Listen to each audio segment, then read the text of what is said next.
It's been a year since the horrific attacks in Paris, but has the French crackdown gone too far, and are French Muslims bearing the brunt? On this Upfront special, I'll ask the French ambassador to the United States, Gérard, and we'll also debate French secularism.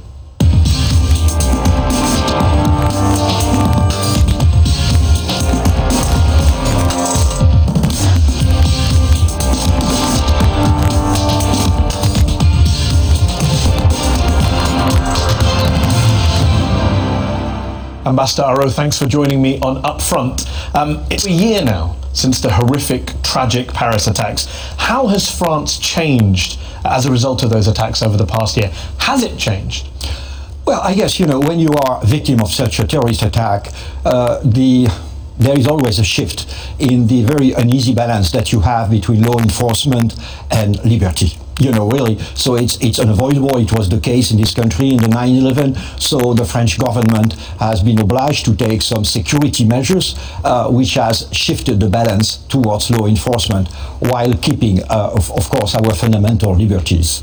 Your critics say that your government's response to the Paris attacks and to the many attacks that have taken place since then has been heavy-handed, over the top. Human Rights Watch say the French Parliament's decision to prolong the country's state of emergency undermines human rights and the rule of law. Amnesty International has warned against the disproportionate and discriminatory use of emergency measures, including late-night house raids. UN human rights experts have also sounded the alarm bell. What's your response to these critics? I think they are doing their job.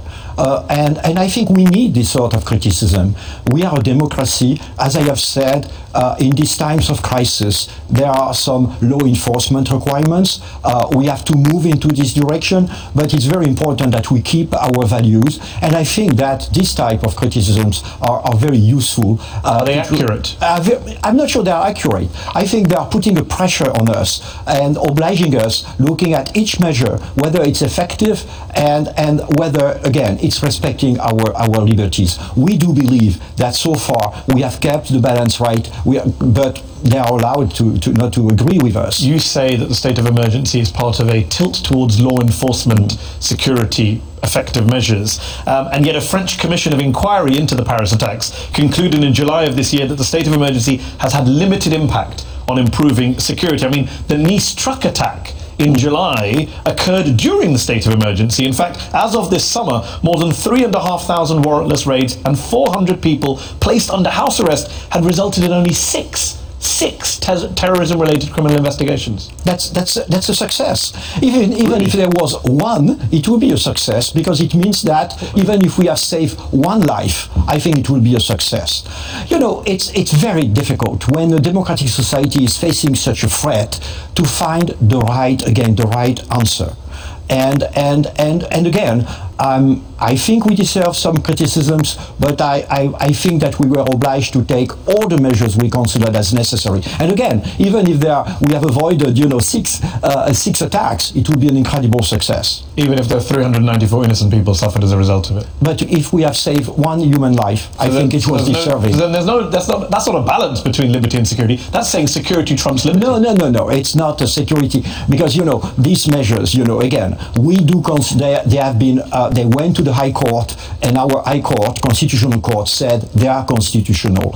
So we do consider that we have preserved our basic liberties. The state of emergency, it's for 6 months, so the Parliament will have to decide if we keep it or no. But, for example, 24 environmental activists who were put under house arrest last year as a result of this state of emergency in the run-up to the Paris climate talks, they might say, what about our liberties? You're saying the liberties have been preserved. They're not, quote-unquote, jihadists. They're not, quote-unquote, terrorists of any kind. And yet the French government used a state of emergency brought in after the Paris attacks to tackle environmental activists. No, first, how do you justify that? We had the meeting in Paris about climate change in December, which meant that 40,000 people were coming to Paris. We had more than 100 head of state and government, so we couldn't take. Really, we had to be extremely careful. So you decided to use powers that were brought in to deal with quote-unquote jihadist terrorism against environmental activists. Do you think that's right? That's a misuse of those powers. The law, it was not against jihadist terrorism. It was against any form of terrorism. But these 24 were not terrorists. These 24 activists were not terrorists. I think that if they have been arrested, I'm not privy to the. Well, the Interior Minister, your Interior Minister said these people have no connection at all with the terrorist movement. But I guess they were considered as dangerous for the meeting, and they are not anymore in prison anyway. You are aware, aren't you, that governments that the West has long considered authoritarian, illiberal, for example, the Turkish government is often criticised by EU governments such as your own. They now point to France's state of emergency as a justification for their own crackdowns, their own anti-terror legislation. They say if France can do it, why can't we? That must make you uncomfortable. No, it doesn't make me uncomfortable because, really, it's their rhetoric, really. So I don't care. But they are actually doing similar things. They're bringing states of emergency. To be really frank, I don't care about this rhetoric. What I'm facing is my country, which is threatened. And it's threatened to see we have had 250 French citizens killed by terrorists. We have to face it. We are in a war against terrorism, but at the same time, we know that we have some values to preserve. Okay. We are trying to do it. We are committing mistakes, but I do think that we are genuinely trying to do the best way we can. Well, let's talk about why you're being attacked and the threat that France undoubtedly faces. It's become a top target for groups such as ISIL and Al-Qaeda. Is it maybe because France has a pretty hawkish foreign policy, especially in the Middle East and North Africa, from Libyan regime change to the intervention in Mali to the ongoing military action in Syria? Is that what makes it more of a target than most other Western nations? Well, again, that's totally hypothetical. What I know is that first, we have the first Muslim community in Europe. Secondly, that most of the French Muslims are from Arab origin, which means that they are very sensitive to what is happening in the Middle East. In Germany, they are Turks. In the UK, they are coming from India, Pakistan, and Bangladesh. So they are culturally, and I should say linguistically also, much less sensitive to what is happening in the Middle East. You're accepting there's a link between what's happening in the Middle East and France's role? No, I think what I'm saying is the Muslim population in France, like in Belgium, where also most of the Muslims are Arabs, is very sensitive to the propaganda of ISIS, because simply this propaganda is coming in Arabic and coming about what is happening in the Middle East. And the French Muslims are very sensitive to it. But when various terrorism security experts say that as you increase military action in a place, you will face more action at home, you don't buy that link?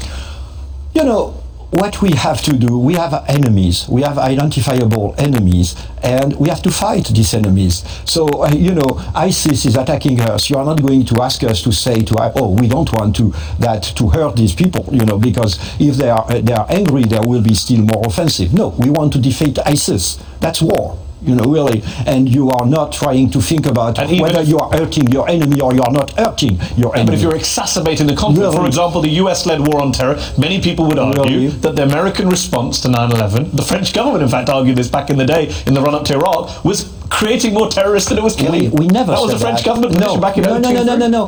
What the French government was saying was invading Iraq. We never discussed the way the Americans were reacting to 9/11 because it was an American domestic issue. It was the invasion of Iraq, which has nothing to do, as you know, with 9/11. But my point is that the American response, many experts over the last 15 years have said, exacerbated the threat from terrorism. I'm saying, is France doing the same thing now? No. The fact is, what we have now in Syria, we know that they are preparing terrorist attacks against France. So we are not supposed to wait for these terrorist attacks.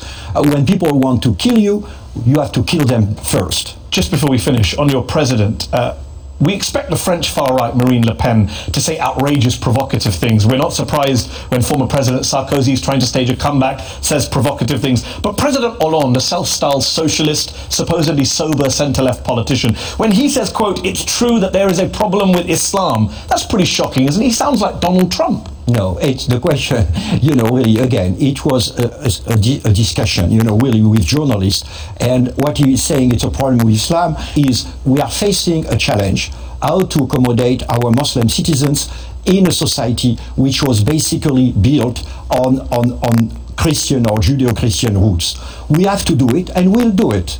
But it will take time, and there will be mistakes will be committed. Well, you think it was a mistake for President Hollande to say that there's a problem with Islam? No, I'm not judging my president. Okay, well, some are judging him and saying that the reason he's engaging in this kind of rhetoric, kind of pandering to anti-Islam prejudice in France, is because he's so unpopular right now. A recent poll found his approval rating to be 4%. 4%. That rounds down to 0, Mr. Ambassador. We are a democracy. We are facing exactly, again, the same crisis than all the Western democracies, with a populist outburst, with a political... But there's no other European or Western leader who has a 4% approval rating, really, as far as I'm aware. The French are very critical. Really, we are with a lot of a social. No, actually, it's not 96% because the fall is not this one. But he's unpopular. Really, with a social and economic crisis, and we have, the French will decide. In May 2017, there will be the presidential election. In June 2017, there will be the parliamentary elections, so they will decide. Ambassador Araud, thanks for joining me on Upfront. Thank you, Ben. Thank you.